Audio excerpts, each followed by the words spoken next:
One of the most foundational items in calculus is the limit of the function. A lot of calculus is actually built on the limit of the function, what the value of the limit is.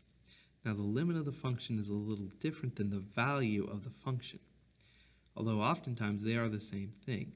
The value of the function is the value that it has at that specific point, whereas the limit of the function is the value that it approaches as you approach a specific point. Now, expressed mathematically, we write the limit of f of x as x approaches c equals L. What this means is that if you take our function and as x, our independent variable, approaches some constant value, the function value approaches a different value. Now, to look at the difference between the value of a function and the limit of the function, let's take the following graph, f of x. And with this function, we can go ahead and select a value of c on the x-axis for us to look at and its corresponding f of c value. In this example, as our x value gets closer and closer to c, our function value gets closer and closer to f of c.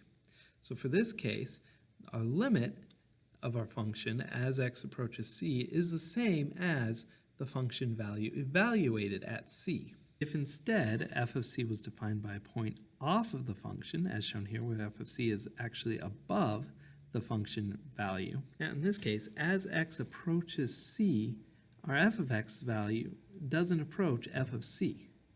Instead, we're actually approaching a new value. We'll label it L here, which is the value that f of x would approach as x approaches c if it was a continuous function, which means that the limit of f of x as x approaches c in this case would be the value L and not f of c. Same is true if f of c is just flat out undefined. There's no value associated with it. The limit still exists, and the limit would still be the value L in this case, because the function approaches that value. Even though that value doesn't exist, the function still approaches the value L, and that is what the limit would be. Now let's take the following function f of x, where the function has a jump right at x equals c. Now as x approaches c from one direction, we find that we approach a specific value. We'll call it L1. Now as we approach c from the opposite direction, we approach a different value. We'll call it L2. Now L1 and L2 are not the same values, so here we would actually say that the limit of f of x as x approaches c does not exist because we're approaching two different values, L1 and L2. That's the secret to finding the limit of a function. It's not the value associated with the function.